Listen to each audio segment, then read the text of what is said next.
Le coup tordu, le 267e épisode du coup tordu. Le coup tordu, le podcast qui parle de vélo, le podcast qui parle de cyclisme, le podcast des passionnés pour les passionnés, des interviews et des previews. 267e épisode, l'un des épisodes les plus attendus de l'année puisqu'on va faire tous ensemble la preview et vous donner nos pronostics pour le Tour des Flandres 2025 qui a lieu ce dimanche 6 avril 2025. Et pour cette preview du Tour des Flandres, il est dans la place et je suis content. Monsieur Thibaut, monsieur Latib, ça va Thibaut ? Ça va nickel et j'ai hâte de parler de cette course qu'un des deux dieux du vélo va remporter. Bon, Thibaut, on se fait une petite actualité vélo juste avant ?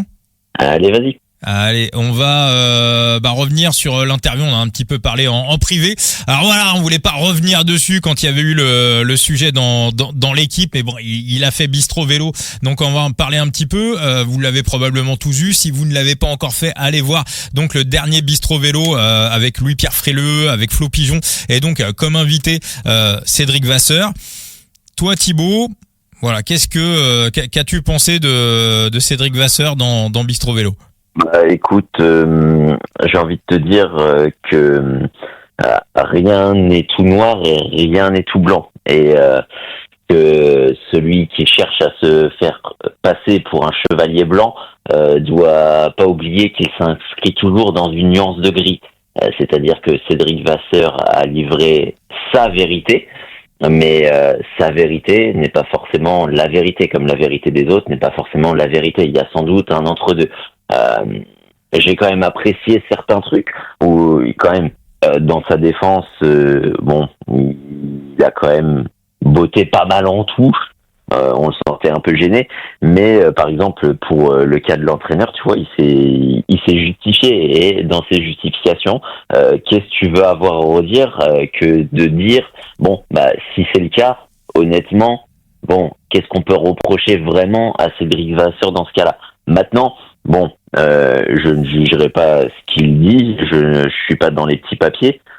Quand plusieurs personnes se plaignent, en général, c'est généralement que la personne doit être problématique. Moi, ça m'arrive au boulot, j'ai une tête de con que je ne peux plus supporter parce que il ne supporte personne et il te fait comprendre très clairement que le respect s'arrête au bonjour et au revoir. Donc c'est moyen, mais bizarrement ça se passe mal avec tout le monde. Donc à partir du moment où ça se passe mal avec tout le monde et qu'il se plaint que ça se passe mal avec tout le monde, faut peut-être se remettre en question et se dire que c'est peut-être lui le problème.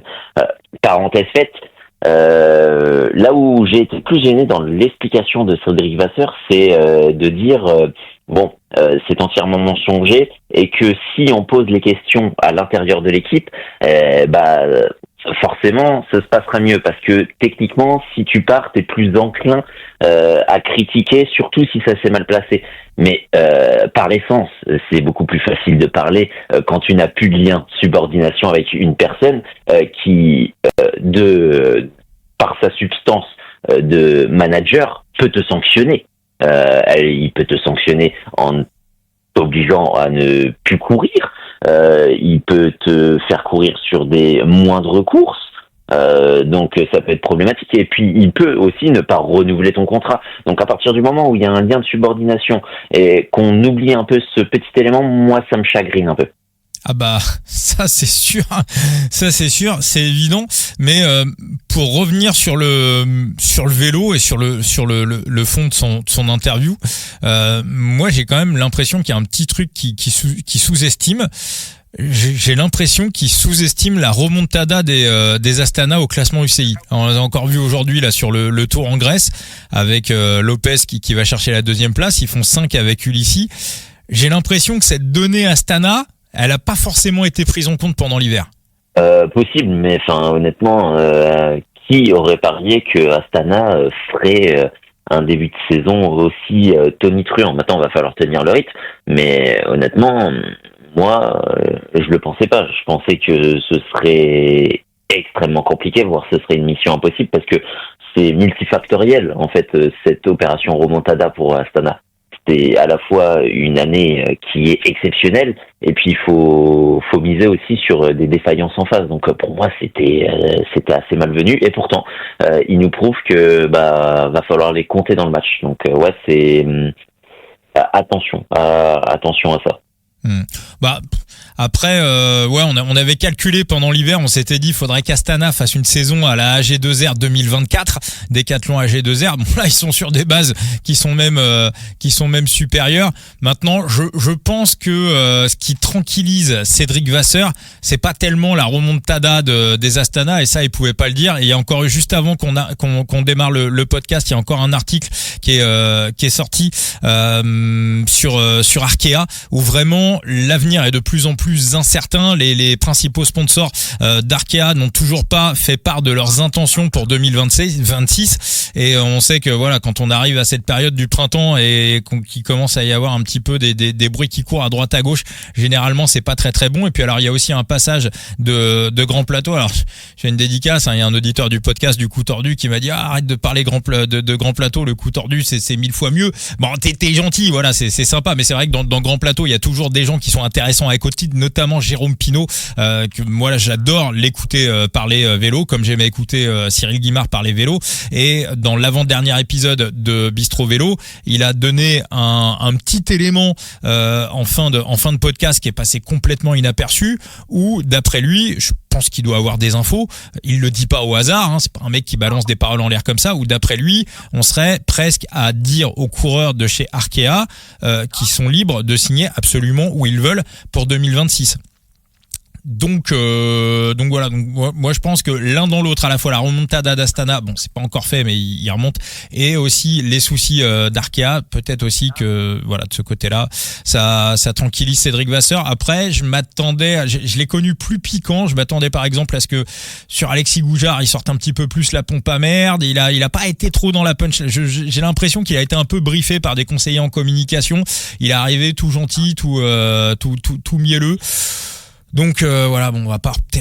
C'est surtout que je pense qu'il avait pas forcément envie d'en parler, que bon, ça a été un peu un sujet et un passage obligatoire, mais un passage obligatoire qu'il a un peu fui. Tu le vois par exemple sur les multiples reprises de Louis Pierre, où il essayait de le relancer à chaque fois sur un management à la dure. Il lui a quand même posé 2 fois la même question pour obtenir 2 fois une sorte de non-réponse, ou du moins un petit virage vers d'autres éléments. Donc pour un peu fuir ce type de réponse auquel il n'avait pas forcément envie de donner une réponse. Ouais, puis d'ailleurs, interview très très bien gérée par Louis-Pierre et par Flo, hein, Louis-Pierre Frileux, qu'on avait reçu dans le podcast, dans le Coup Tordu pendant l'hiver. Très lisse, hein. Faut se le dire, hein, c'est compliqué d'inviter quelqu'un sur un sujet où très clairement, il est là. Honnêtement, si t'abordes et t'es piquant, t'es là pour le dézinguer. Donc honnêtement, dans leur rôle de prendre cette patate chaude, de bien la formuler, de bien le relancer, c'était lisse, et c'était pile ce qu'il fallait entre la recherche d'une réponse et la curiosité, tout en amenant le respect de la personne, parce que faut aussi lui donner un droit de réponse. On peut pas le brûler sur l'autel des sacrifiés sur la base d'un seul élément, parce que on a eu la vision de certains, mais on n'a pas eu la vision de Cédric Vasseur. Donc faut pas oublier ce que je te disais en première partie, c'est que c'est sans doute pas tout blanc et tout noir d'un côté. Oui, bien sûr. Et puis il a pas, voilà. Moi, j'adore par exemple le scooting de Cofidis. On en a parlé cet hiver. Enfin, tout n'est pas non plus acheté, hein. Bien évidemment, loin de là. Après, il y a quand même quelques parties de zone d'ombre. Moi, je remonte toujours à ça, oui. à la base, à la racine. Nasser Bouhanni. Pourquoi ça s'est passé comme ça? Voilà. De toute façon, tu le vois, tu vois que entre les deux, ça boxe au vu de la réaction de Nasser Bouhanni, les nombreuses réactions de Nasser Bouhanni, mais surtout la dernière sur les réseaux sociaux. Il a pas eu besoin d'écrire, hein. 2 smileys ont suffi. Mais on connaît son avis, on sait qui s'avisait. Bref, voilà. Mais pour le coup, après, maintenant, ce que je peux te renvoyer, c'est que demain, du côté de Vélo Futé, on sort une interview de Milan Fretin. Il y a une question qui a été posée sur Cédric Vasseur et Milan Fretin a apporté sa réponse. Je te spoilerai pas, je t'enverrai vers le papier et puis allez lire ça. De toute façon, dans tous les cas, l'ensemble de l'interview est intéressante pour voir un peu cette préparation en amont du côté de l'équipe Cofidis. Donc voilà, donc pour ceux qui nous écoutent, le vendredi 4 avril, parce qu'il y en a beaucoup qui nous écoutent le matin en allant travailler, donc vous avez l'interview dispo, voilà, ce vendredi sur Vélo Futé, et bien évidemment, on ira lire tout ça. Thibaut, autre actualité vélo, alors, on me l'a réclamé en message privé voilà, sur les différents réseaux sociaux du Coup Tordu. Dans le Coup Tordu, on n'est pas trop dans le débrief, on est plutôt dans la preview, on est plutôt dans l'analyse, on essaye de savoir ce qui va se passer, mais voilà, on m'a dit bon les gars, ça serait bien quand même de vous entendre sur la 10 masterclass des Visma sur à travers les Flandres. Bon Thibaut, tu t'es exprimé aussi pas mal sur les réseaux sociaux. Alors comment, voilà, avec 24 heures de recul, comment on rappelle pour les 2-3 qui n'auraient pas vu la course, les Visma arrivent à 3, Jorgensen, Bennett, Wout van Aert avec Nelson Paoles dans la roue, ils sont 3 contre 1. Van Aert visiblement aurait dit bon, le sprint, j'en fais mon affaire. Et là, victoire de Nelson Paoles. Un cas que, bon, voilà, je l'avais vu sur Harelbeck, c'était en 2015, on l'avait vu avec Jan Stannard face au Quick Step de l'époque. Alors il y avait des petites nuances quand même dans le final. C'était autrement différent quand même. Voilà, voilà, parce que à l'époque, j'ai envie de dire presque, ça réhabilite pratiquement les quick steps ce jour-là, où finalement on se dit c'est pas les quick steps qui avaient été mauvais, c'est Stannard qui avait été mais monstrueux, parce qu'ils avaient tout fait pour le faire péter dans les derniers kilomètres. Et cette situation-là de 3 contre 1, on l'avait vécu en 2015, et moi je pense souvent à cette course et je m'étais toujours dit que c'était un cas de course que je ne reverrai jamais. Et voilà, donc là ça a été un petit peu différent. Bon Thibaut, toi à chaud, comment tu le vois tout ça? Parce que le point stratégique est totalement différent. Oui. En 2015, à la suite de cet échec, les commentaires c'était putain, mais ils auraient dû tout miser sur le sprint de Tom Bonnen face à Stannard. Et cette année, on dit ils auraient pas dû miser sur le sprint de Wout van Aert, ils auraient dû l'attaquer comme les Quick Step avaient fait. Donc tu vois, à chaque situation suffit sa peine un peu. Qu'est-ce que je pense honnêtement, en vrai, hormis le fait que c'est une décision de Wout van Aert et que au vu du fait qu'il crampe, est-ce qu'il était vraiment bien dans le final? Est-ce qu'ils auraient pas dû revoir leur copie à partir du moment où Wout van Aert se sent peut-être un peu moins bien? Peut-être, mais pour moi, c'était l'option tactique à adopter. Honnêtement, techniquement, Wout van Aert, il n'y a pas un monde. Ce monde existe visiblement, où il se fait bouffer au sprint par Nelson Paoles, même s'il a perdu un peu de sa superbe au sprint. Honnêtement, Wout van Aert est au-dessus. Donc, le Van Aert de 2025, on peut avoir des interrogations quand même. Hein. On peut avoir des interrogations, mais honnêtement, il reste quand même assez rapide. On avait des interrogations surtout sur son placement, etc. Sur son sprint, oui, il a perdu un peu, mais il n'est pas non plus ridicule et il est censé être au-dessus de Nelson Paoles. Excuse-moi, avec tout le respect que j'ai pour l'Américain. Donc, il a quand même Classica San Sébastien, il a tapé Mohoric en sprint en petit groupe, il se trouve pas souvent. Oui, mais Mohoric, excuse-moi, mais c'est pas Wout van Aert au sprint. Avec tout le respect que j'ai pour Mohoric, Wout van Aert le tape littéralement plus de 9 fois sur 10. Donc non, faut arrêter. Non, je veux bien que Nelson Paoles soit rapide, mais il fait pas partie des top sprinters comme Wout van Aert a fait partie, même s'il a perdu de sa superbe. Et puis il y a l'aspect confiance aussi. Quelque part, tu redonnes un peu une certaine confiance à Wout van Aert. Bon là maintenant, le fait est que l'effet est peut-être inverse, mais dans l'absolu, si t'es résultat oriented, oui, tu te dis non, c'est mauvais, mais pour moi en vrai ils auraient dû faire ça et malheureusement ça s'est pas passé comme au moins au moins l'agresser un peu dans les derniers kilomètres, histoire de le crever un peu pour le sprint. Après, je suis pas complètement d'accord, Thibaut. Un sprinter, t'en parles suffisamment depuis des années, que ce soit dans le Coup Tordu ou avant dans les lives sur Twitch. Un sprinter, la capacité à frotter et à se placer, c'est tout aussi important que la pointe de vitesse. Et dans le peloton, t'as aussi, je pense que Mohoric en fait partie, Paoles peut aussi en faire partie. Je pense qu'en pointe de vitesse, t'as aussi des sprinteurs, enfin des mecs qui sont pas des sprinteurs, mais simplement des mecs qui détestent frotter. Voilà, mais tu retires toute cette notion de frottage, de frottement sur un sprint, on va dire 100 personnes sur 300 mètres. Rappelle-toi aussi. Ils font top 20, mais Wout van Aert c'est top 10, donc à partir de là il est au-dessus.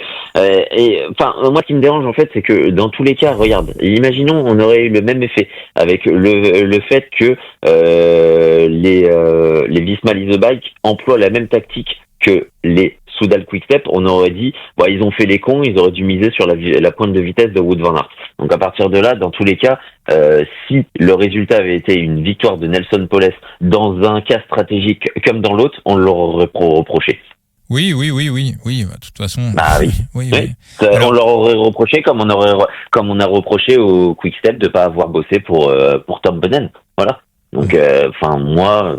Voilà, c'est si t'as un adversaire qui est au-dessus en termes de punch, tu peux pas faire grand-chose si t'arrives pas à le piéger. Alors après le truc qui est le plus terrible quand même dans cette histoire, c'est que tout le monde oublie que les Visma, ils ont fait une course de malade. C'est-à-dire que collectivement, tactiquement, tu retires les 200 derniers mètres, mais c'est terrible. Ils ont mis une tôle aux UAE, ils ont mis une tôle au Lidl Trek, les Ineos on les a quasiment pas vus. Ça a été une masterclass physique et tactique du début presque à la fin. Je mettrais quand même un bémol au moment où justement ils opèrent une nouvelle sélection et qu'ils s'isolent avec Nelson Poles. Ils ont de la chance que les IF ne se disent pas ne va pas casser la chasse parce qu'on a quand même Marine Van den Berg derrière qui peut lui gagner par rapport à un Nelson Poles qui aura beaucoup plus de difficultés. Il se serait extirpé à 3 en laissant Nelson Poles sur le carreau. Ça aurait été peut-être un peu plus compliqué pour eux d'aller au bout. Donc ça aurait pu aussi virer au drame en ayant un peu un excès de confiance et un rugissement du tigre un peu trop fort. Ils partent à 4 même au départ. Il y en a un qui pète. Ça a fini. Voilà. Bon. Mais bon, en tout cas, c'était quand même, si on retire les 200 derniers mètres, c'était quand même quelque chose qui était censé les remettre en confiance avant le round. Et bon, finalement, voilà, ils repartent avec des bosses dans la tête. Et rapidement, pour terminer sur Van Aert, ça part un petit peu en passé 30 ans. Souvent les sportifs, parfois il y en a qui sont repartis pour 5 ans, parfois la tête ou le corps bloque un peu. Alors Van Aert, il est pas du tout à foutre à la poubelle, très très loin de là, mais peut-être que le voir encore dans un match contre Van Der Poel, Pogacar, là je pense que tout le monde a compris que ça serait plus forcément son registre à la pédale, exactement comme Alaphilippe d'ailleurs. Maintenant, collectivement, ça reste quand même un mec qui est hyper important pour la Visma et un outil tactique, je veux dire que toutes les équipes rêveraient d'avoir. Ça roule, ça sprint, ça grimpe, c'est un bon mec, donc forcément il a encore de belles années devant lui, quoi. Là, le problème, hier, il a été quoi ? Il a été un peu trop égoïste en pensant à lui et surtout, en essayant d'aller chercher une victoire qui l'aurait reboosté un peu moralement. Le fait est que on lui a beaucoup reproché d'avoir été trop gentil et d'en laisser un peu trop aux autres. Donc, trouver la balance et le parfait équilibre avec Wout van Aert, c'est compliqué parce que c'est un coureur qui ne clive pas, mais qui amène beaucoup d'émotions chez le suiveur. Tu sais ce que va dire Gérard Bulens, le consultant belge. Il va dire que c'est de la faute de Laporte. Il va dire que Van Aert en a trop donné à Laporte. Ça va être encore... Bulens, il est intéressant quand même. Il est intéressant. Écoutez, on connaît nos classiques, là, le podcast. Mais des fois, quand on l'écoute, si Van Aert, il a pas plus gagné que ça, c'est de la faute de Laporte. Et il avait quand même été dire dans un podcast, Bulens, que Van Aert avait laissé le championnat d'Europe à Christophe Laporte. Donc voilà, donc bon, je veux bien qu'on discute sur le Gand-Wevelgem, qu'on discute sur Paris-Nice la première étape, mais bon, le championnat d'Europe, dis pas des conneries mon GG. Voilà, repose ton pastis et puis concentre-toi. Par contre, ce Dorst-Van-Vanderen à travers la Flandre aurait été intéressant sur la condition de Wout van Aert, et je pense qu'on va pouvoir en reparler en vue de la prise du ronde. Allez, c'est parti Thibaut, je te laisse la main sur le parcours. On a un petit peu rallongé par rapport à l'année dernière. On a un petit peu rallongé, mais honnêtement, c'est les mêmes difficultés, on connaît, c'est le même parcours. Bon, bref, il y a pas beaucoup de surprises. La météo? La météo, temps clément, vent de est-nord-est de 22-24 km/h. Donc, c'est-à-dire que ce sera dans le Koppenberg un vent de face, un vent de côté dans le vieux Quarmont et un vent de face dans le Paterberg, ce qui implique que ce sera aussi un vent de face dans la longue ligne droite finale qui mène à l'arrivée. On va aller du côté de nos amis de Side Limit, notre jeu fantasy préféré. Alors on ne came pas sur Side Limit, contrairement à ce que quelqu'un a prétendu sur les réseaux sociaux. C'est voilà un jeu de fantasy, voilà digital fantasy gaming, une manière de jouer aussi, de monétiser ses connaissances, parce que il y a des rewards, mais il y a aussi des sous à gagner sur Side Limit. Donc il y a une épreuve qui est organisée ce week-end autour du Tour de Flandre, mais pas que. Il y a plusieurs courses qui sont proposées. Et voilà, faut réussir à composer la meilleure équipe possible. Le vainqueur de la Ligue 1, par exemple, sur cette compétition, je vais vous dire son lot. Je crois que c'est 50 balles quand même à gagner, et 40 balles. Voilà, 40 balles pour le vainqueur avec une belle carte rose, 3 étoiles. Ça vaut à peu près entre 25 et 30 balles. Donc il y a des belles dotations. D'ailleurs, je vous l'annonce, je vous le dis, le premier grand tour de l'année arrive, le Giro dans un mois, et ensuite le Tour de France, où c'est là où il y a les grosses dotations sur Side Limit. L'an dernier, c'était $1 600 de dotation sur le Tour de France. Les dotations augmentant de 25% par rapport à l'année dernière. On peut imaginer qu'on sera autour de $2 000 de dotation sur le Tour de France 2025, même si j'ai pas l'info officielle. Donc, si vous avez envie de vous mettre ou de vous remettre à Side Limit, j'ai envie de dire, c'est aussi la bonne période. Faire de la Ligue 4, s'entraîner de manière gratuite, comprendre un petit peu le scoring et les mécanismes du jeu. Ça met 2-3 jours, mais c'est très rapide. On comprend assez facilement. Puis si vous avez des questions, il y a un Discord où tous les amis présents sur Side Limit vous répondront avec grand plaisir. Et donc il y a un pion essentiel quand on compose ces équipes sur Side Limit, c'est le fameux électron libre, ce fameux coureur à pas cher qui va prendre l'échappée matinale et qui va pouvoir vous faire rivaliser avec tout simplement les gros managers qui eux ont aligné beaucoup d'euros pour avoir des grosses teams et des grosses équipes. Vous pouvez les contrer grâce à ce fameux électron libre. Alors Thibaut, qui pour toi pour prendre l'échappée matinale? Déjà, est-ce que tu penses qu'on va avoir une grosse bataille? On l'a vu sur Milan-San Remo, il n'y a pas eu réellement de bataille pour prendre l'échappée matinale à travers la Flandre. Bon, c'est pas Milan-San Remo, rien à voir, mais là ça a tapé dans tous les sens. Est-ce que tu penses, Thibaut, qu'on va avoir une bataille pour cette échappée matinale? Pas sûr. Je pense qu'on va attendre peut-être un peu plus les 100 derniers kilomètres pour voir des Cadors essayer de tenter quelque chose de loin, en sachant que dans les 100 derniers kilomètres, honnêtement, tu commences à avoir après, je crois que c'est juste avant le Taillenberg, si je dis pas de bêtises. Je vais même te dire l'endroit exact. Non, c'est juste après le Berendries. Là, t'as une longue phase qui va être vent un peu plus favorable. Donc on va aller environ à 90 km de l'arrivée, et ça pourrait essayer de se décanter comme les Emirati pourraient commencer un beau travail de sable. Donc je pense que de toute façon, dans tous les cas, on l'a compris, on a 2 archi-favoris, et du côté de toutes les équipes, va falloir prendre des risques. Mais en prenant des risques, va falloir mettre des Cadors devant. Assez rapidement. Et donc pour cette échappée, dès le début, il y a Il y a des noms qui te plaisent.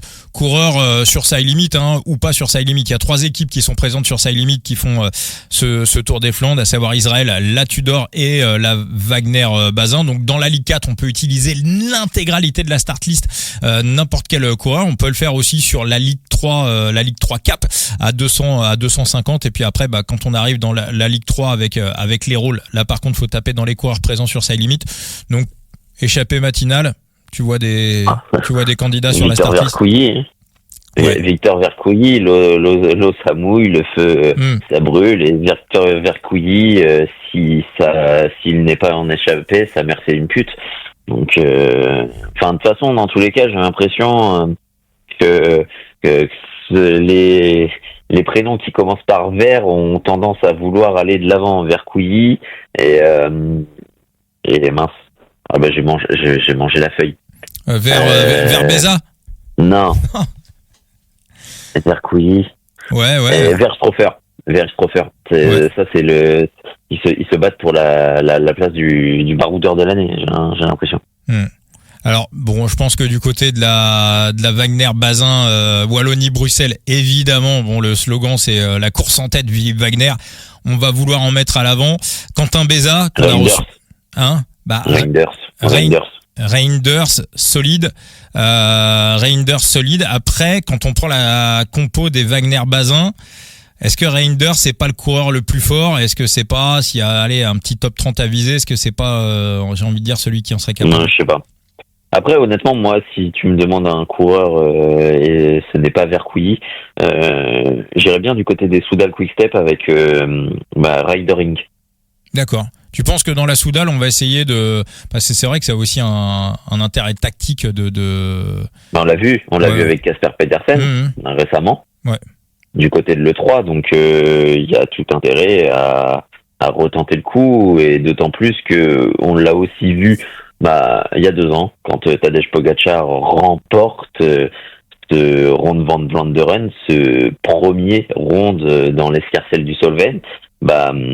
On a quand même Mats Pedersen qui aura pris les devants très tôt dans la course, de très loin, près d'une centaine de kilomètres de l'arrivée, de souvenir. Donc il y a des possibilités quand tu as 2 monstres, justement, si tu te fais rejoindre, essayer de les tenir les plus longtemps possible, et puis d'aller chercher un très beau résultat à la clé après. Alors après, bon, parmi les électrons libres possibles, Rory Townsend des Q36.5, ça, voilà, Stem-le aussi, c'est un mec qui peut tenter le coup de loin. Et du côté de la Wagner Bazin, Quentin Béza qui a tout tenté à travers la Flandre. Il a essayé de sortir pendant 60 km et puis après, bon, il s'est retrouvé dans un groupe. Ils ont été mis hors course par les commissaires. Mais Quentin, il va la tenter. Seriel Dessal, ça semble aussi, je pense que si on peut en mettre 2 ou 3, on va le faire. Reinders, alors voilà, Reinders, à voir quelle sera un petit peu la tactique. Mais j'ai envie de dire, les Wagner, ils peuvent presque tout sortir. Michael Lambrek, qu'on a vu sortir il y a pas très très longtemps. Donc le Vliegen aussi pourrait tenter une petite aventure à l'avant. Mais voilà, vraiment, moi si j'avais 2 noms à retenir du côté de la Wagner, ce serait plus Dessal et Béza. Voilà, Reinders pourrait peut-être plutôt la tenter dans les roues pour essayer d'accrocher, on va dire, un 3e ou 4e groupe qui reste disputé des accessites. Et puis du côté de la Tudor, est-ce que ça va être all-in pour Trentin? Je pense que oui, même si on a tenté, il y en a un qui avait tenté une petite échappée matinale à travers la France, c'était Kelmen, mais peut-être Maillotfer, peut-être pour avoir un outil tactique. Enfin voilà un petit peu pour les électrons libres de ce Tour des Flandres. Thibaut, au niveau de la tactique, au niveau de la stratégie, j'ai envie de dire, ça paraît quand même véritablement, ça paraît assez simple tactiquement ce Tour des Flandres. Quand tu vois l'équipe Emirati, quand tu sais que de toute façon, dans tous les cas, les Alpecin vont collaborer au vu de la forme de Mathieu Van Der Poel. Honnêtement, la course semble verrouillée. Et puis, je t'ai dit, faut essayer de prendre les devants. On a déjà essayé en 2023, on a déjà essayé sur d'autres courses, comme le Lombardie. On a très bien vu ce que ça donnait. Les Emirati, quand ils courent pour Tadej Pogačar, c'est compliqué. C'est compliqué de les piéger, c'est compliqué de prendre les devants. Et puis, quand bien même, des coureurs comme Mathieu Van Der Poel et Tadej Pogačar, c'est des mecs qui partent de loin, de très très loin. Donc quand tu dois partir et anticiper, tu dois anticiper à une centaine de kilomètres de l'arrivée. Sauf que dès à présent, maintenant, c'est des coureurs qui débrident la course à une centaine de kilomètres de l'arrivée. Compliqué d'anticiper et de les mettre en porte-à-faux en fait. Parce que là, tu as cité UAE et les Alpecin, mais les Lidl Trek vont aussi rouler. On en avait parlé dans la preview de Milan-San Remo. Enzo ne croyait pas au fait que les Lidl Trek allaient se mettre à rouler, mais ils se sont mis à rouler. Donc ils vont aussi faire leur part de travail. Et puis on peut imaginer que Sullivan Dillier avoir un petit peu un remake de Milan-San Remo, voir un mec comme Dillier un petit peu tenir le peloton. Les Alpecin sont tenants du titre, donc voilà, ça va filtrer. C'est Polite qui est tombé sur À travers la Flandre, non? Ouais, mais il est là, ça va, visiblement. Donc il sera présent. D'accord. La nouvelle est tombée récemment. Bon. Alors, donc du coup, on peut s'imaginer. Alors, tu penses que ça va. Est-ce que pour toi, au niveau est-ce qu'on va voir globalement au niveau des attaques et le moment où ça va jouer, est-ce que tu penses qu'on va avoir un remake de 2023? Oui, je pense. Avec peut-être des groupes qui prendront encore moins d'avance, honnêtement.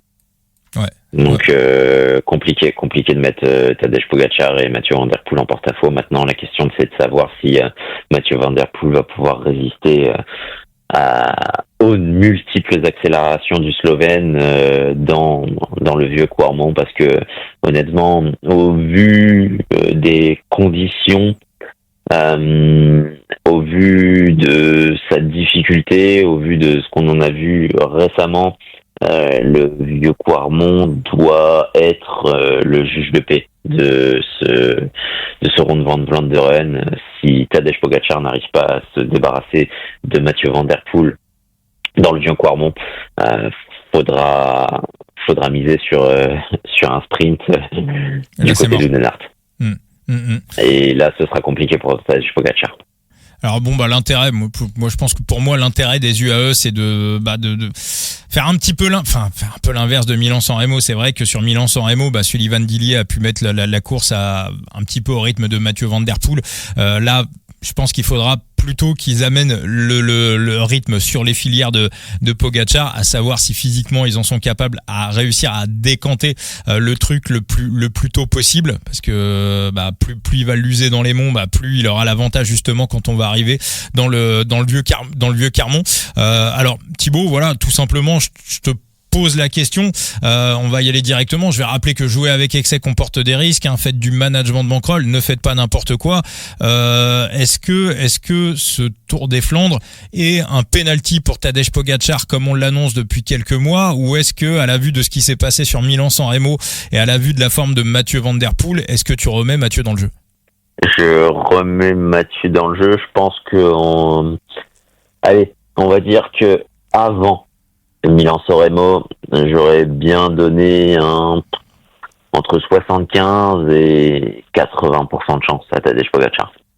Là, en fait, ma grande question, c'est combien je lui mets entre 60 et 70. Tu vois? Tu lui mets à peu près 2 tiers.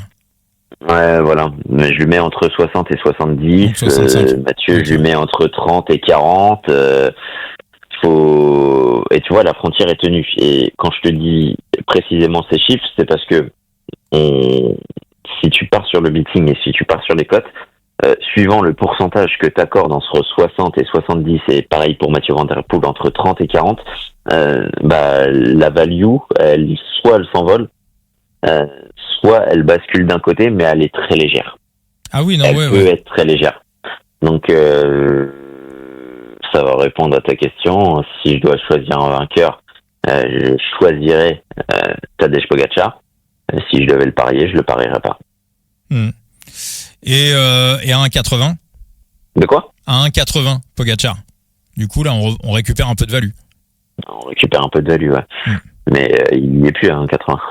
Voilà, c'est ça le truc. C'est pour ça qu'il fallait bien suivre les épisodes du Coup Tordu. C'est le premier bet de l'année qu'on vous avait donné dans le tout premier épisode de l'année, le fameux épisode sur, je crois que c'était l'épisode sur le Mercato.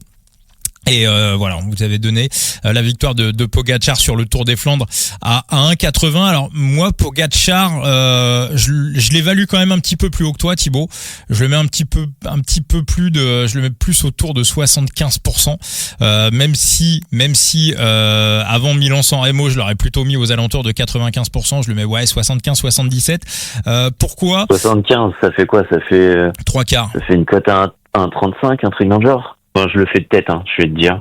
Si je sors la calculette 100 divisé par, du coup, tu disais 75. Ouais. Ouais, 1,33, tu vois. Ouais, c'est 1,33. Ouais. Donc ça laisse encore un peu de value. Pourquoi je me réfère à l'interview de Gianetti dans Grand Plateau, juste après Milan-San Remo, et il glisse un petit truc quand même, quand ils ont débriefé la course dans la demi-heure qui suivait. Pogačar se demandait s'il aurait pas été encore plus fort s'il n'était pas tombé sur Strade Bianche. Donc Strade Bianche, c'était 2 semaines avant. On sait que ça a dû perturber un petit peu son process de récupération. Alors là, on est vraiment sur du micro-détail. Est-ce que Pogačar était à 97, 98, 99% sur Milan-San Remo, et est-ce qu'il lui a pas manqué ce petit pourcent justement à un moment donné pour lâcher Van Der Poel dans la Cipressa? En tout cas, s'il lui manquait 1 ou 2%, et s'il a posé la question à Gianetti, c'est qu'il sent qu'il en avait encore un petit peu plus sous la pédale. Et là, par contre, sur le Tour des Flandres, ce petit pourcent qui lui a peut-être manqué, là, il y a absolument aucun problème. Il va l'avoir, et on se retrouve aussi sur le Tour de Flandre avec les Tours des Flandres avec un parcours qui est beaucoup plus compliqué que beaucoup plus de dénivelé. Voilà. Et Vieux Quarmont, Paterberg, on se retrouve quand même sur des... Alors c'est très court, Van Der Poel peut complètement les passer, mais on arrive quand même sur des efforts qui sont quand même très très punchy et qui sont pour moi plutôt favorables à Pogačar. Donc va falloir qu'il réussisse à l'user, parce qu'une fois qu'il va se défaire de lui, faut pas non plus avoir le Van Der Poel du E3, parce que le Van Der Poel du E3 qui fout sur 30 km, il a mis combien Pipo Ganna sur le plat? Il lui fout une 30, une 40. Enfin, voilà, je veux dire, Van Der Poel sur le plat, il est pas complètement usé. Et c'est peut-être là d'ailleurs le salut de Mathieu Van Der Poel. C'est peut-être aussi de bien gérer ses efforts pour sortir du vieux Quarmont, peut-être pas très très loin de Tadej Pogačar, essayer de se le faire sur le plat en allant vers Oudenaarde. Bon, je suis pas sûr. Après, ce sera une question de fraîcheur. Donc, à partir du moment où Mathieu Van Der Poel est lâché, c'est qu'il est moins frais que Tadej Pogačar. Donc, il perdra indubitablement du temps où il aura du mal à récupérer le débours qu'il aura.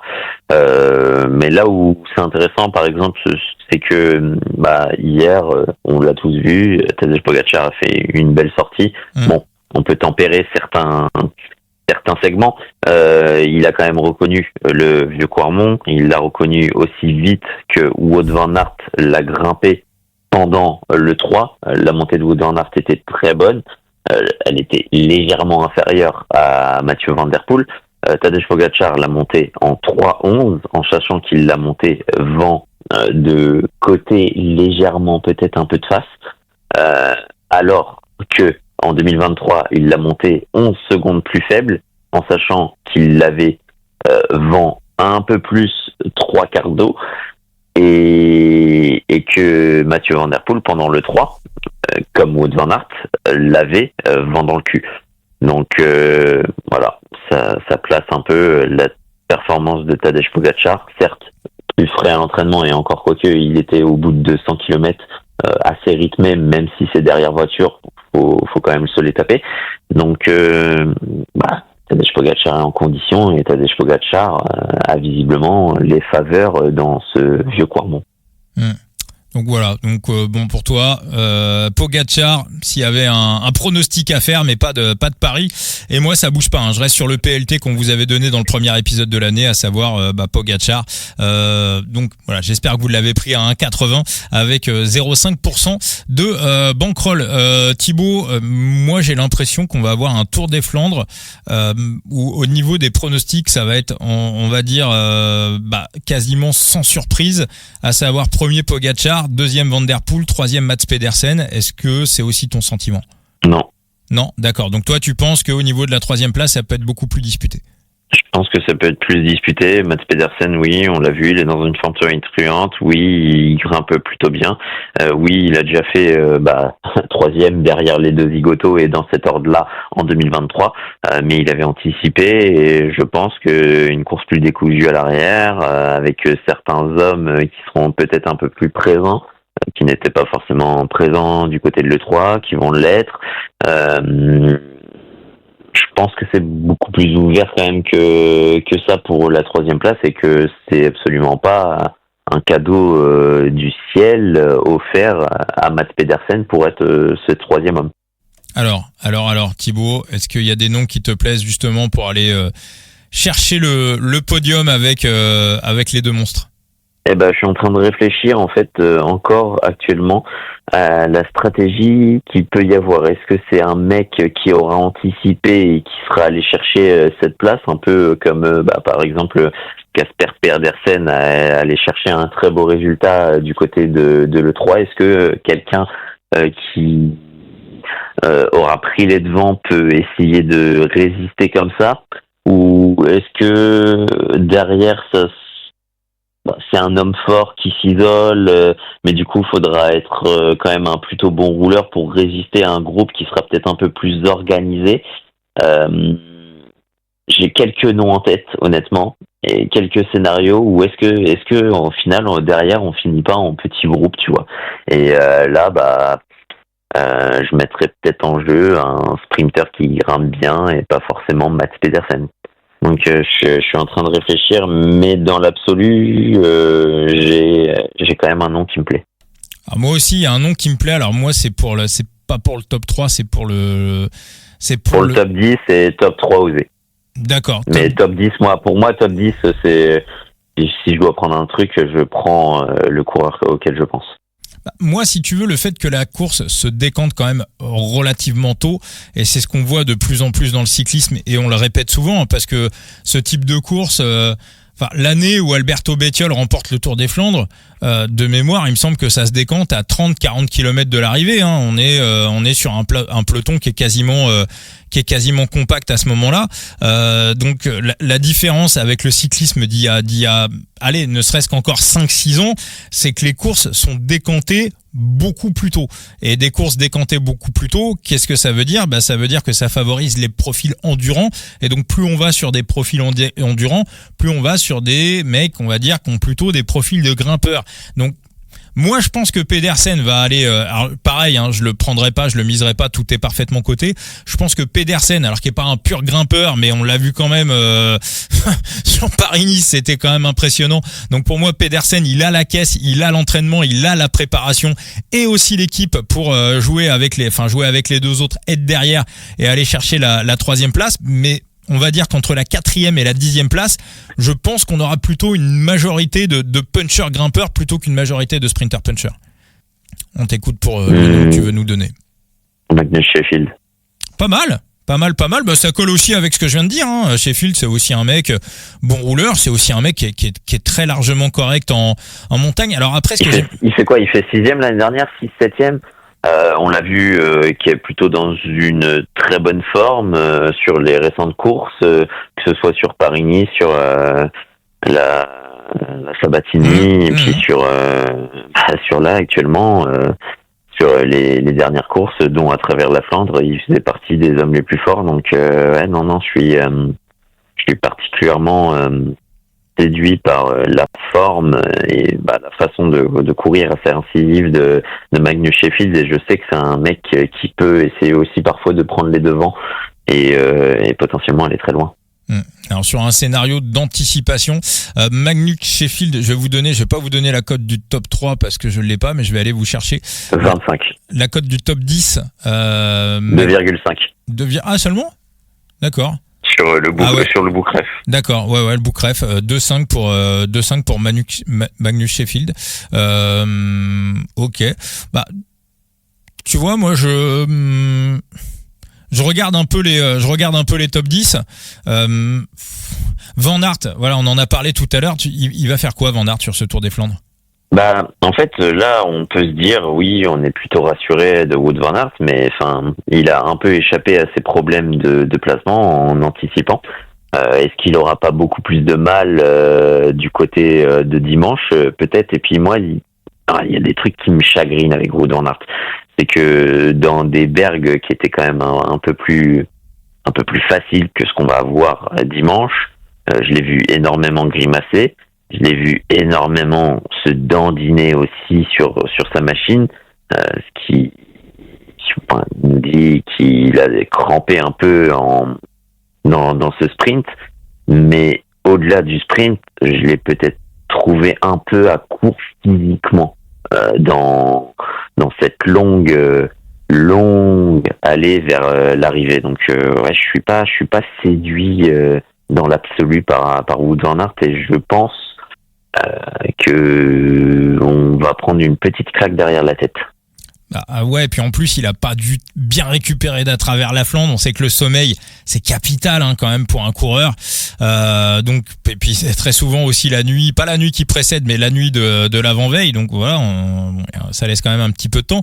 Mais du coup du côté de la Visma, dans le bus le matin, est-ce que ça va être clairement all-in pour Wout, ou à la vue de ce qui s'est passé sur à travers la Flandre et à la vue de la forme de Matteo Jorgensen et aussi la forme de Tige Benoot qui est très très bien, parce que j'avais fait un petit podcast que j'ai laissé que sur YouTube en début de semaine où je parlais de la préparation des Visma. Alors attention, j'ai pas dit, parce que voilà, je pense qu'il y en a 2-3 qui comprennent pas forcément bien le français et qui comprennent pas forcément bien ce que je dis. J'ai pas dit que la prépa en montagne et les changements d'entraîneur de la Visma étaient pour l'instant catastrophiques. J'ai dit qu'à la vue des résultats qu'on avait, et je suis pas le seul à le penser d'ailleurs, et notamment Wilco Kelderman qui a pas été très bon sur le Pays Basque, donc les mecs qui redescendaient des montagnes et du camp d'entraînement de la Visma, pour l'instant, jusqu'à présent, jusqu'à avant à travers la Flandre, on pouvait se poser des questions. Se poser des questions, ça veut pas dire que c'est de la merde, ça veut dire qu'on se pose des questions. Donc voilà, donc là sur à travers la Flandre, évidemment, ça a plutôt été rassurant. Benoot, lui, était déjà rassurant quand il était le plus rassurant quand il est descendu des montagnes. Donc moi j'ai l'impression que lui sa préparation est bonne, mais moi j'ai plutôt l'impression qu'on va y aller avec 2 voire 3 cartes quoi. Ah oui, totalement. Mais de toute façon, ce serait une erreur de faire un all-in derrière Wout van Aert. On sait que probablement des monuments flandriens, c'est celui qui lui correspond le moins bien. Et quand t'as 2 mecs qui sont au-dessus de toi, Tadej Pogačar, il nous a montré, ça reste le grand favori avec Mathieu Van Der Poel, qui l'a remporté 3 fois, et c'est une des courses sans Tadej Pogačar au départ qui lui correspond le mieux. Donc, c'est compliqué. Un grand Wout van Aert a beaucoup plus de chances d'aller s'imposer du côté de Paris-Roubaix. Mais là aussi, la question, ce sera de savoir si le 14, si je me trompe pas de date, on aura le grand Wout van Aert. Alors après, il y a un truc qui est pas mal à faire aussi quand vous posez des questions sur un coureur, sur ce type de course, c'est d'aller un petit peu sur Pro Cycling Stats et de regarder un petit peu comment perfent les coureurs sur des courses de plus de 250 km. Alors je suis en train de chercher, j'arrive pas à retrouver comment faire sur Pro Cycling Stats. Lennart van Delvet, je fais comment là pour voir un petit peu ce qu'il donne sur l'ami Lennart sur plus de 250 km. Là, je sais que vous êtes en train de vous dire oh là là, le voilà de retour avec son Lennart, mais moi vraiment j'aime beaucoup ce coureur, et puis il a été très bon sur la fin du Tour du Pays Basque. Alors je commence quand même un peu plus à le catégoriser. Lennart, c'est quand même plus puncher grimpeur que grimpeur puncher. On le voit quand c'est court, il est plus à l'aise. On va faire un petit tuto en live. On va sur la start list, on tape Lennart van Delvet, on arrive sur sa fiche. On voit tout en haut, il y a overview, statistiques, résultats. On va dans résultats. Ouais. Et là, il y a une petite case distance. Tu mets la distance que tu veux, donc allez, on va dire plus de 250 km, et faut bien pas oublier de changer le égal en supérieur ou égal. Totalement. Et là après tu descends et tu fais filtrer. Ouais, alors effectivement, il y a que il fait 7e sur le Tour de Lombardie. Donc mais néanmoins c'est une classique c'est un monument de grimpeur. Mais ça veut dire t'as des coureurs quand c'est long qui s'éteignent complètement. Il y a des mecs aussi, des grimpeurs, tu vois, comme Peyo Bilbao, je crois qu'il a mis très très longtemps avant de faire un résultat sur je crois qu'il en a eu un petit l'année dernière, mais c'était typiquement un coureur qui, sur des courses de plus de 240 bornes, s'éteignait complètement. On en avait parlé avec Jimmy Turgis quand on l'avait reçu dans le podcast. C'est aussi des distances sur lesquelles on commence à arriver sur des filières un petit peu différentes. On a des spécialistes, Even, Turgis, Mohoric, même si Mohoric, bon, visiblement la santé ça va pas trop. On espère que ça va aller mieux parce que c'est vraiment un coureur qu'on aime beaucoup, qui est très très beau à voir. Donc vas-y, j'en mentionne un autre. Vas-y. Valentin Madouas, mais visiblement la carte des allergies, ça c'est ta petite dédicace, a fait son effet sur Valentin Madouas. Parenthèse fermée. Voilà. Et j'ai regardé avant le podcast. Alors c'est là aussi où c'est un petit peu chiant pour prendre des values en ce moment. C'est qu'au niveau des allergies, alors, à travers la Flandre, il a dit que c'était les allergies. Et pourtant, je regarde la carte des allergies, il y a rien. Oui, mais il a dit qu'il avait des problèmes respiratoires et qu'il était à 20% à cause de problèmes allergiques. Alors, allez voir sur pollen.fr. Bon, vous pouvez aussi avoir un petit focus sur la Belgique. En ce moment, il n'y a pas de... Enfin, en tout cas, sur pollen.fr, la carte des allergies, en ce moment, il y a quasiment rien. On a déjà vu des printemps qui étaient d'ailleurs, le pauvre Benoît Cosnefroy, il en prenait plein la tronche plusieurs printemps d'affilée. Donc là, on est censé être en pleine période des allergies et visiblement... D'accord, ok. Donc, Gaudu aussi aimait pas... Enfin, voilà, avait quelques problèmes avec ça. Mais ok pour alors après il y a peut-être un truc dans l'air qui le perturbe, effectivement, je pense pas qu'il est non plus, c'est un mec qui sait se préparer, donc forcément il a pas raconté de crack, mais ouais, donc voilà, je le dis, voilà, pour les profils vraiment qui me plaisent, les deux noms qui me plaisent pour aller jouer un éventuel top 10, Benoît me plaît parce que j'ai pas l'impression que du côté de la Visma on va avoir besoin de prendre la course en main. Et est-ce qu'on va sacrifier Benoît pour Jorgensen ? Après, c'est ma seule interrogation. Mais tu vois, s'ils sont dans un groupe un peu largué derrière, après s'il y a un top 3 à jouer, ouais, on peut sacrifier Benoît pour Jorgensen. Donc ça, c'est un petit peu, je dirais, l'interrogation. Mais moi, je trouve que le top 3 de Van Delvet le top 10 de Van Delvet à 3. Bah écoute, Lennert en plus il a sa petite pointe de vitesse, il a fait une bonne préparation et il y a aussi un truc du côté des lotos, bon c'est qu'Arnaud Delis est plus dans le game, donc c'est aussi un petit peu quelque chose qui peut libérer. J'aurais mis Ariane Nivins, je sais pas, j'ai pas beaucoup de souvenirs de Lennert Van Delvet sur des pavés. Apparemment il aime bien. Ouais, il va falloir frotter énormément. Ouais, c'est vrai aussi. Est-ce que je suis convaincu de Lennert Van Delvet ? Ça reste quand même le seul Belge qui est nul en bordure. Bon, et heureusement, il n'y aura pas de bordure, j'ai envie de te dire. Mais je sais pas, il y a un truc qui me fait dire non, je le mets même pas dans les outsiders. C'est vrai que l'an dernier, Flèche Wallonne, on peut dire aussi que Lennert, c'est aussi un mec qui est censé avoir les qualités pour faire des choses sur la flèche Wallonne. Bon, 2023, ouais, il nous fait 22. Bon, là, il a progressé depuis quand même. Mais oui, effectivement, c'est pas le meilleur frotteur du peloton. Donc, je suis moyennement convaincu de Lennert Van Delvet. Et c'est vrai qu'il n'était pas forcément prévu au départ. Ouais. J'ai beaucoup plus de conviction sur un Magnus Sheffield. Me dire que je vais vers Lennert Van Delvet, ça me paraît optimiste. Bon bah ok, écoute, je veux pas aller sur Van Delvet. Non, je le dis comme ça. Non, mais t'as raison. De toute façon, le podcast c'est fait aussi pour discuter, pour échanger. Moi, quand j'entends les arguments, oui, c'est vrai que va falloir être aussi sur le fait que ce soit long et que ça va se décanter de loin et qu'on soit sur un profil pour moi plutôt grimpeur puncher.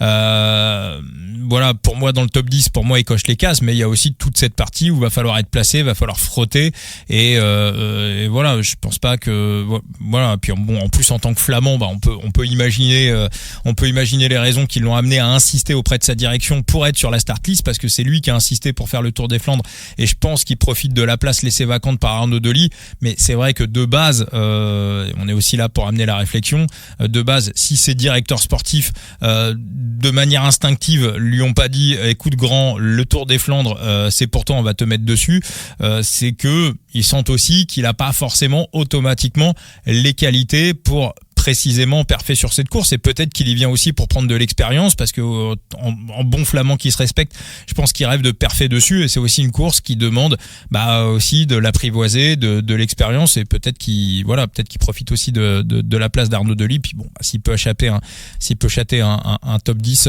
pourquoi pas. D'autres noms à donner, Thibaut, éventuellement un peu surprise pour aller taper un top 10? Alors, en fait, moi, mes deux noms pour aller taper un top 10, c'est mes deux noms pour aller taper un top 3 surprise. Surprise entre parenthèses. Tu m'auras compris. Mais si le premier, c'était Magnus Sheffield, le deuxième, c'est Tim Wellens. Alors, c'est pas con. Et c'est pas con du tout.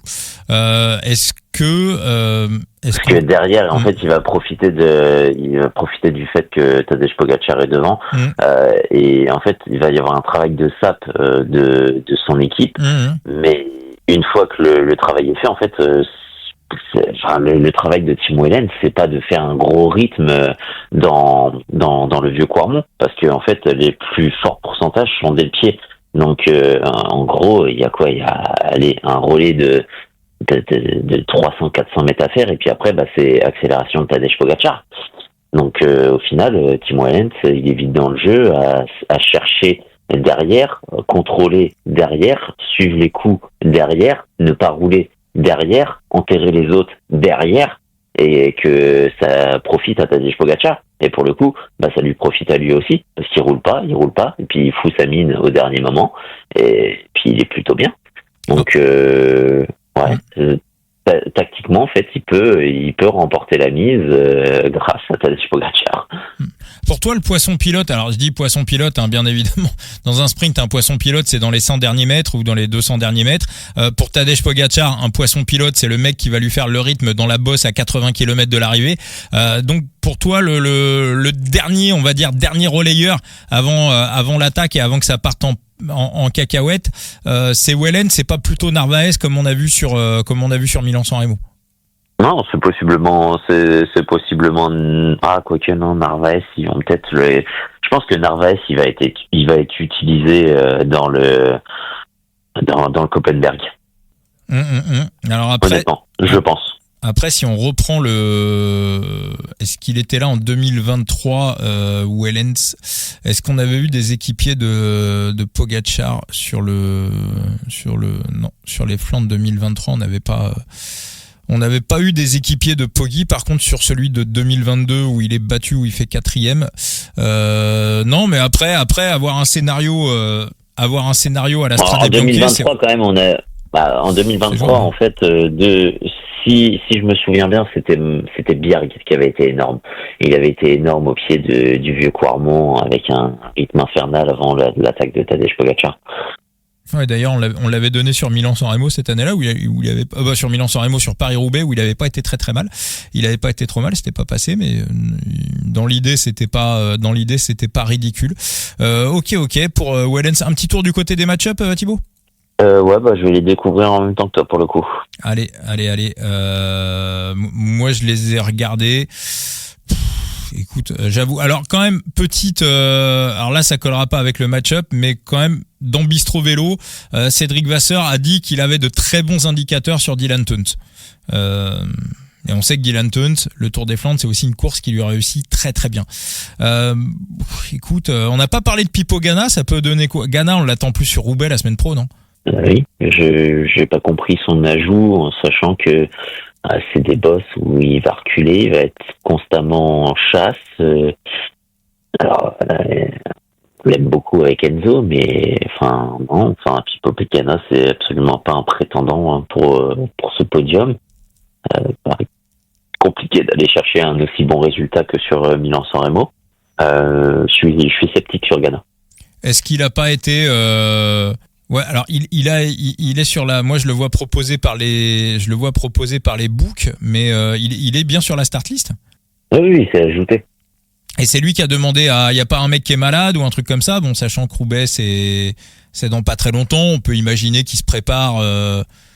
Il a été. Oui, il a ajouté à son programme, ouais. Ça a été rajouté à son programme, comme une envie d'y aller. Non, je sais pas, je suis moyennement convaincu. Moi, je le vois pas. Hein. Là, je suis sur la start list d'aujourd'hui. Enfin, là, Il avait demandé à être ajouté. Alors, je vois bien 2025. Pour l'instant, sur la pré-start list, j'ai Tarling Haydock, Youngles, Magnus Sheffield, Ben et Connor Swift et Tobias Foss. Attends, mais c'est pas l'équipe définitive de. C'est pas l'équipe définitive d'Ineos, donc ça peut encore, évidemment, ça peut encore bouger derrière. Ah oui, et c'est ce qu'il dit. D'accord. Et il l'a même déclaré. Je veux voir ce que je peux faire. D'accord, ok. Bon, bah écoute, on aura du Pipo Ganna alors dans l'histoire. Donc il est opposé en match-up à Jasper Stuyven. Écoute, moi alors Degen Golb, il est pas tombé sur à travers la Flandre. Où il a été lâché un peu à la... Non, je crois qu'il a été lâché à la pédale à un moment donné quand ça allait pas. Ouais, non, la chute de la chute de Polite, c'est qui est pris avec. C'est pas Degen Golb. C'est pas Degen Golb, non. Non, il est lâché un peu tôt, mais Degen Golb, bon, pareil, lui on le verra sur Paris-Roubaix. Paris-Roubaix la semaine pro, après le Tour des Flandres pour Van Asbroek. Moi j'aime bien Van Asbroek, mais c'est quand même, je pense, un peu dur pour lui. Donc ça reste un match-up qui est quand même assez gombe. Je pense honnêtement le match-up Stuyven face à Ganna, faut y aller tous les jours.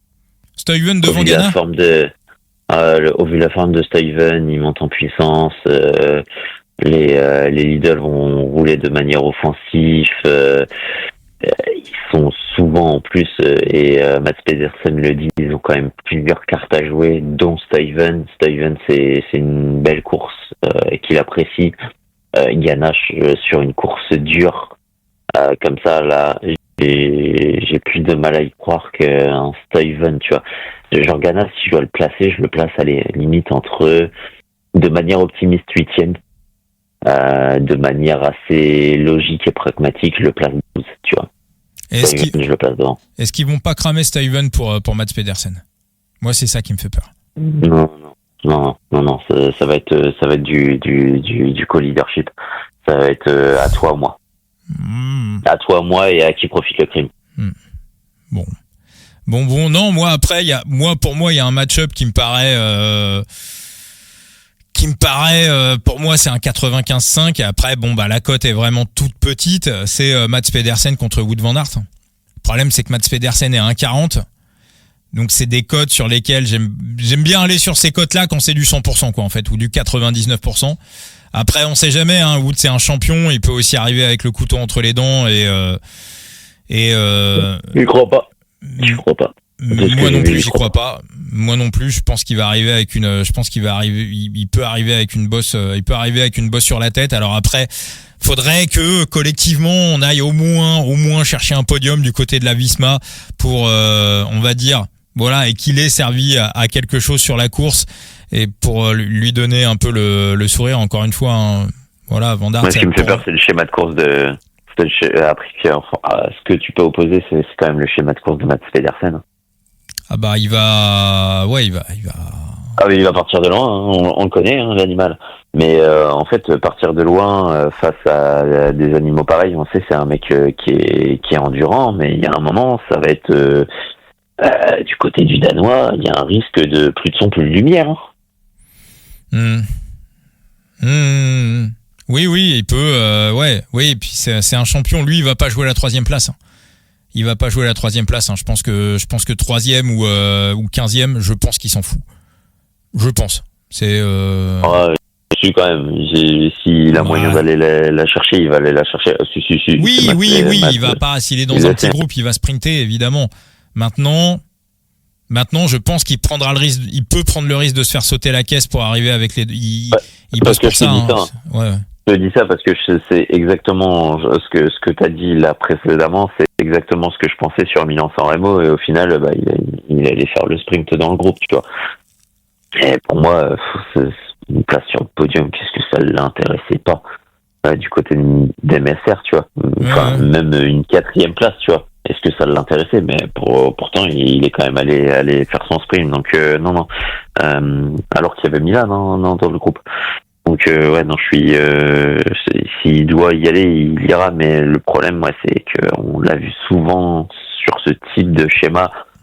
Un mec qui n'hésite pas à prendre les devants et de très loin et limite à trisoter. Là, on se souvient l'année dernière, qu'est-ce qu'il fout aller devant très tôt dans la course et limite solo avec un Alpecin sur le porte-bagages. Il n'a pas réfléchi. Bah, j'ai l'impression que cette année quand même, Oui, on s'en rappelle effectivement de ce move qui avait d'ailleurs été prédit par Enzo. Ouais. Tu vois, il l'avait dit Enzo, il l'avait dit. Bon, il pensait que sur le scénario suivant, ça pouvait piéger Pogačar et Van der Poel. Mais c'est vrai que quand Pedersen a lancé, c'est dingue, c'est ouf parce que Enzo s'était dit oh là là, je me suis planté sur mon analyse et tout. Mais ce qui est quand même complètement dingue, c'est que Enzo dans le podcast et ça on peut pas lui retirer, c'est que au moment, à l'instant précis, à l'endroit, au kilométrage où Pedersen a attaqué, c'est même à se demander si Pedersen n'avait pas lu la preview d'Enzo. C'était quand même assez. Il y avait un passage comme ça, je me rappelle, un espèce de couloir Vando. Il a tenté à ce moment-là. Donc non, c'était assez bien vu. Moi, j'ai l'impression qu'il court juste quand même cette année. Est-ce que non, on va remettre en perspective parce que quand même Gant c'est parti de loin, il a perdu une bonne minute d'avance et il est parti de manière très optimiste de très loin. Sauf que ses capacités physiques et athlétiques ont fait que ça s'est transformé en véritable show. Mais pour autant, est-ce qu'il a totalement évolué? Est-ce qu'il est dans le bon mood tactique? Je suis pas certain. Je pense que on est biaisé par les performances, mais que ça reste du grand Pedersen à moitié débile, mais du débile comme on aime, tu vois. Bah, du débile avec en plus la préparation en altitude. On rappelle qu'il faisait pas de prépa à altitude. Ouais, mais bon. Que ça, c'est quand même la kryptonite des coureurs modernes, et que là, il arrive quand même avec le bonus des globules rouges oxygénés. Donc, c'est pas non plus à négliger, moi. Ouais, mais ça reste un globule rouge, tu vois, pour faire le petit jeu de mots. Et pour le coup, je l'ai vu quand même faire l'abruti un bon paquet de fois, dont la course maison en fin d'année du côté de Paris-Tours. Et là, on est sur un monument, et s'il veut taper un résultat, faut qu'il parte de très loin. Donc, je sais pas. Attention aussi. Même si il garde quand même la primeur sur Wout van Aert, on n'est pas à l'abri que on ait un show Pedersen, mais possiblement qui ce soit un sacré coup d'épée dans l'eau, et que l'épée ils finissent par la lâcher, sauf que l'eau, il y a une certaine profondeur, et l'épée va aller la toucher, la profondeur. Bon Thibaut, on va se faire un récap des bêtes et des pronostics pour ce Tour des Flandres 2025. Thibaut, on t'écoute. Alors, on va faire un prono. J'irai les bêtes après. Tadej Pogačar, vainqueur devant Mathieu Van Der Poel, mais ça, bon, c'est assez facile à pronostiquer. Donc, on va se mettre un petit jeu entre nous. Et je vais te dire que Tadej Pogačar va l'emporter devant Mathieu Van Der Poel avec une avance d'1 minute et 13 secondes. Ah là, t'es précis là. Et oui, bon, on se fait un petit jeu comme ça. Et je vous invite tous à nous dire votre vainqueur avec l'écart sur la ligne qu'il mettra à son dauphin. Comme ça, au moins, ça fera de l'interaction sur les réseaux sociaux. Et en troisième place, Magnus Sheffield. Pas mal. Et du coup, si on part sur les bêtes, je vais prendre le podium de Tim Wellens et le podium de Magnus Sheffield. Mais ça, c'est des très petites mises. Si je devais en choisir qu'un, ce serait le top 10 de Magnus Sheffield. Donc je vais attendre avec joie son top 10, et puis en avant-gagnant, ce sera la mise principale. Bah, il est à 2,50 sur le Bookref. Voilà, Magnus Sheffield pour le top 10. Oh, il sera plus de 2 du côté des bookmakers français, ça je m'en fais pas, et je lui donne aisément un bon 68-70% de chance d'être dans le top 10. Bon.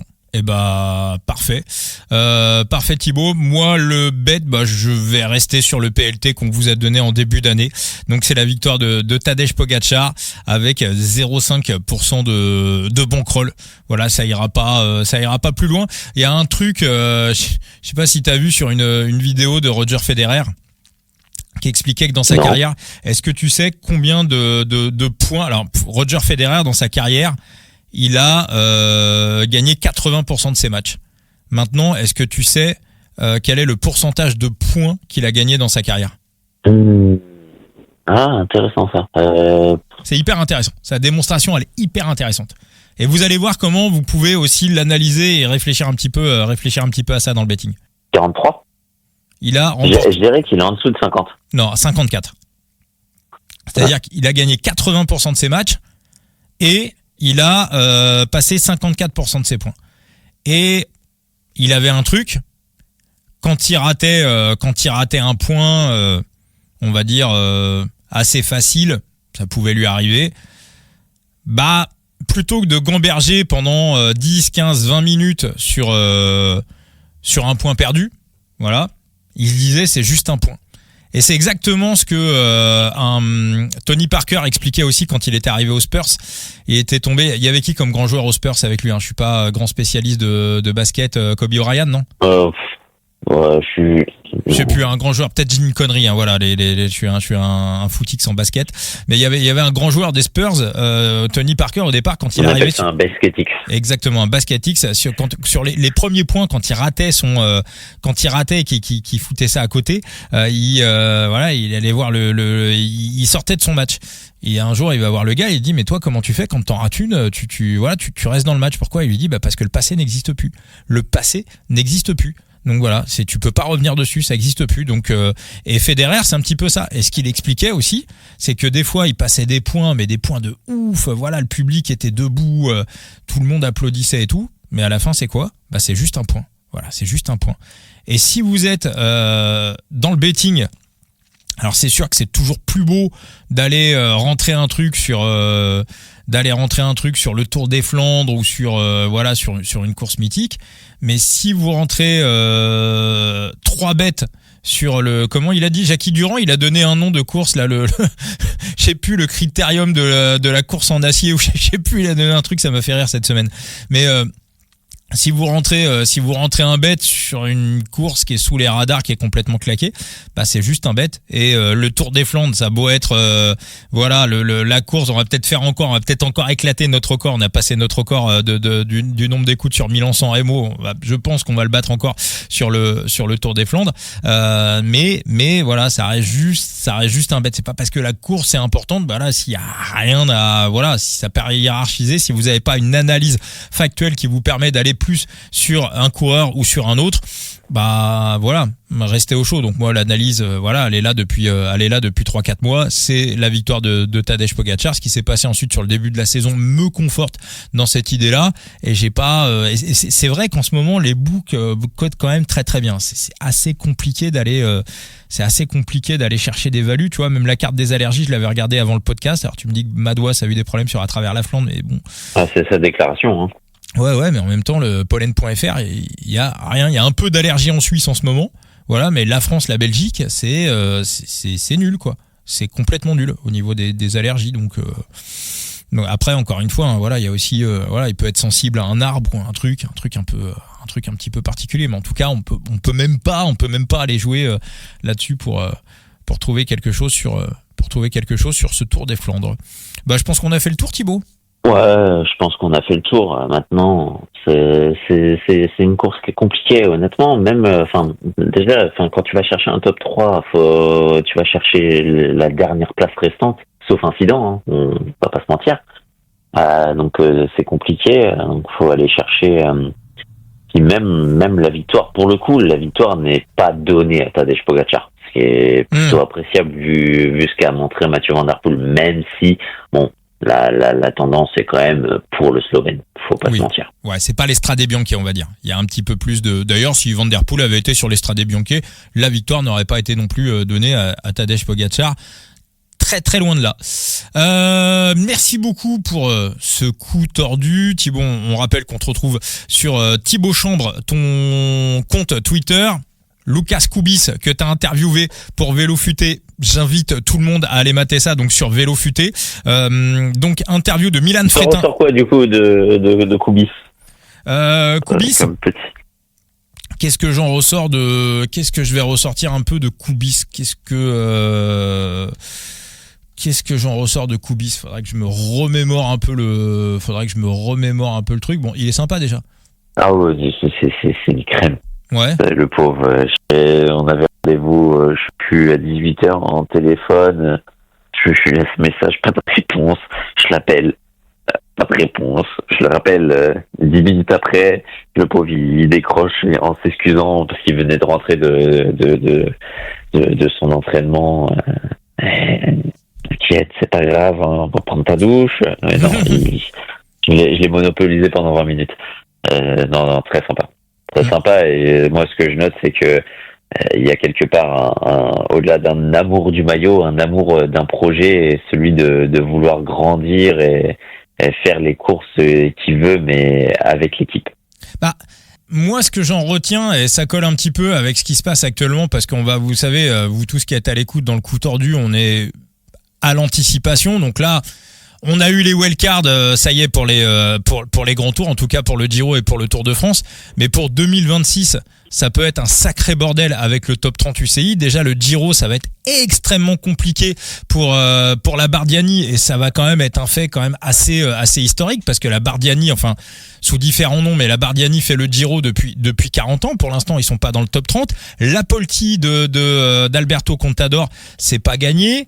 Si Arkea met la clé sous la porte, ce que j'espère pas, hein, bien évidemment. Moi, j'espère qu'Emmanuel Hubert aura encore une belle équipe dans le peloton professionnel en 2026, et voilà, et bien évidemment, on est de tout cœur avec eux. Mais avec ces histoires de wildcard, et si on reste en 2026 à 23 équipes, ce qui est pas acté non plus, avec cette histoire de top 30, ça fait marrer tout le monde quand on se dit que la TDB, la TDT, les Rockets peuvent se retrouver sur le Tour de France. Mais il y a un vrai coup à jouer, hein. Les chances, elles sont pas à zéro, hein. Très très loin de là, hein. Ouais, totalement. Et on sent que l'idée, c'est un petit peu ce qui traverse, c'est qu'on sent que il dit, voilà, son rêve c'est le Tour de France, mais on sent que dans leur tête c'est pas le rêve, c'est l'objectif en fait. Totalement. Donc voilà, donc vraiment, ouais, c'est cette équipe qui est sortie un petit peu d'un projet un peu fou, pour moi, ils ont un vrai coup à jouer, en tout cas, pour arriver dès l'an prochain sur un grand tour. Mais voilà, allez mater, Lucas Koubis, et puis preview aussi du Tour des Flandres sur Vélo Futé. Exactement. Bon, enfin, c'est une reprise des difficultés de l'année dernière avec les liens Vélo Vivant. C'est Titouan qui l'a fait. Moi, j'ai fait juste l'update météo, et je vais rédiger de ce pas Paris-Roubaix. Bon, parfait. Et puis Enzo, que vous retrouvez également sur son site The Big Gear, et puis vous nous retrouvez un petit peu partout sur les réseaux sociaux. Le programme de la semaine prochaine, c'est le Pays Basque. On aura bien évidemment aussi la grande preview de Paris-Roubaix. Pour le Pays Basque, je pense que dès lundi soir, j'allumerai le podcast, Thibaut, dans la semaine. Voilà, quand t'es dispo, quand t'es là, bien évidemment. Et puis, bon, au pire, tu seras là pour Paris-Roubaix. Évidemment, mais je serai là j'aurai plus de temps maintenant pour le Tour du Pays Basque. Donc, on va avoir le temps d'en parler. Bon, parfait. Voilà. Donc, le podcast, voilà, ça, vous aurez le tour du Pays Basque, un épisode au moins à partir de lundi soir. Merci encore pour le coup tordu, le podcast qui grandit tous ensemble. On espère que ça vous a plu. On se retrouve très très vite pour un nouvel épisode. Ciao les amis. Ciao.